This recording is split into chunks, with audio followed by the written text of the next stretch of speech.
જય ગૌ માતા. હું તમને આજે એક છે ને જબરજસ્ત વેરાયટી છે જે વર્લ્ડની કહેવાય ને ફેમસ, એમ જાપાનની કિંગ કહેવાય. જે કેરી આપણે રાખી દઈ ને આપણે ઘરે, એટલે 1 મહિનો લગીને કેરી બગડે નહીં અને 1 કિલોની આજુબાજુ કેરી થાય. હું તમને એનું ઇન્ટ્રોડક્શન આપું. જુઓ તમે આખો આ છે ને આ જાપાનની કિંગ ઓફ ચક્કાપત્તા કેરી છે, જે જબરજસ્ત આની અંદર આવરણ આવે છે. અને આ જો અત્યારે બેંગણી કલરની થાય અને આ લાંબી થાય, સમથિંગ 8-9 ઇંચની આજુબાજુ લંબાઈ આવશે હજી. અને 800 ગ્રામથી 1 કિલોની આજુબાજુ ફ્રૂટિંગ આવે. આ તમે જુઓ નાનો આંબો છે, જે આપણે બીજું વરસ જ છે. આ તો ઉત્પાદન માટે ચેક કરવા માટે આપણે કેરી રાખી દીધી છે. હરેક ડાળીમાં આની અંદર કેરી આવે છે અને ડાળીની અંદર 1થી લઈને 2 વધીને કેરી રહી શકે છે. અને આનો અદ્ભુત ટેસ્ટ છે. એમ તમે જેમ પડી રહીએ એમ ટેસ્ટ આનો જબરજસ્ત આવે. અને આની કલમું આપણી પાસે નંદુબાગમાં હાજર સ્ટોકમાં છે અને 4 થી 5 ફૂટની કલમની હાઈટ છે.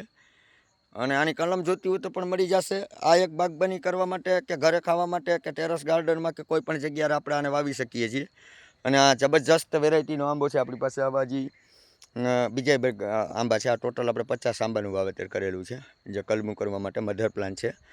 અને આપણી પાસે આની પહેલાંના મોટા આંબા પણ 10 છે બીજા પણ. એમાં બધામાં આવી રીતનું આવરણ જબરજસ્ત આવ્યું છે.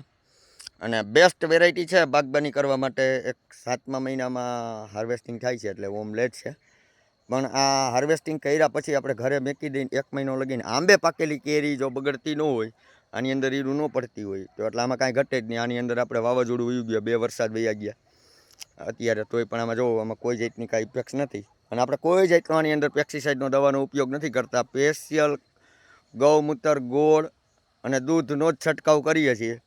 અને 100% આપણી પાસે નેચરલ પ્રાકૃતિક ફાર્મ જ આપણું આખું છે. એની અંદર કોઈ પ્રકારનો પેસ્ટિસાઇડ કે રાસાયણિક ખાતરનો ઉપયોગ નથી કરતા.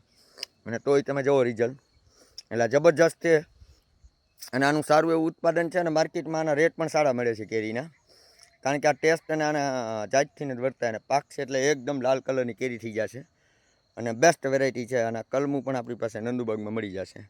હું સ્ક્રીન ઉપર નંબર આપી દઈશ, કોઈને લેવું હોય એ આપણને વોટ્સઅપ કરશે એટલે મેસેજ, એડ્રેસ ને બધું આવી જશે. જય ગૌ માતા.